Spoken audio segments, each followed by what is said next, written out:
Hi అండి, welcome to our channel ధన్య తేజ్. ఈ రోజు వీడియోలో మనం తమలపాకుతో బజ్జీలు తయారు చేసేద్దాం. తమలపాకులను శుభ్రంగా కడిగి పక్కన ఉంచుకోవాలి.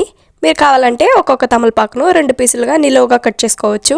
నేను కట్ చేయకుండా అలాగే తయారు చేస్తున్నాను. బౌల్లోకి పచ్చిశనగపిండి 1 కప్పు, 2 టేబుల్ స్పూన్ల బియ్యం పిండి, 2 టేబుల్ స్పూన్ల కార్న్ఫ్లోర్ని తీసుకుని రుచికి తగ్గట్టు ఉప్పు, 1/2 టీ స్పూన్ పసుపు, రుచికి తగ్గట్టు కారం, 1 teaspoon garam masala, 1 teaspoon ధనియాల పొడి వేసుకోవాలి. 2 చిటికెళ్ళ వంట సోడాను వేసుకొని సన్నగా కట్ చేసిన కొత్తిమీర, కరివేపాకు తరుగును వేసుకోవాలి.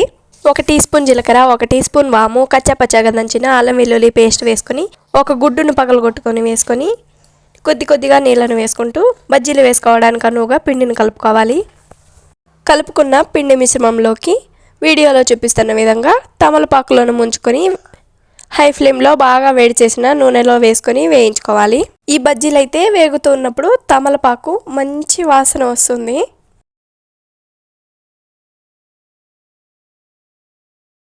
వీడియోలో చూపిస్తున్న విధంగా 2 వైపులా బాగా రోస్ట్ అయ్యే విధంగా వేయించుకొని సర్వ్ చేసుకోవడమే. తమలపాకులు హెల్త్కి అయితే చాలా మంచిది. ఈ బజ్జీలు టేస్ట్ కూడా చాలా బాగుంటాయి. ఉల్లిపాయ లెమన్తో సర్వ్ చేసుకుంటే సూపర్గా ఉంటుంది. మీరు కూడా ఒకసారి ఈ బజ్జీ రెసిపీని తయారు చేసి రెసిపీ మీకు ఎలా వచ్చిందో కామెంట్ చేసేయండి. మీకు ఈ వీడియో నచ్చినట్లయితే ఒక లైక్ చేసి సబ్స్క్రైబ్ చేసేయండి. Thank you for watching.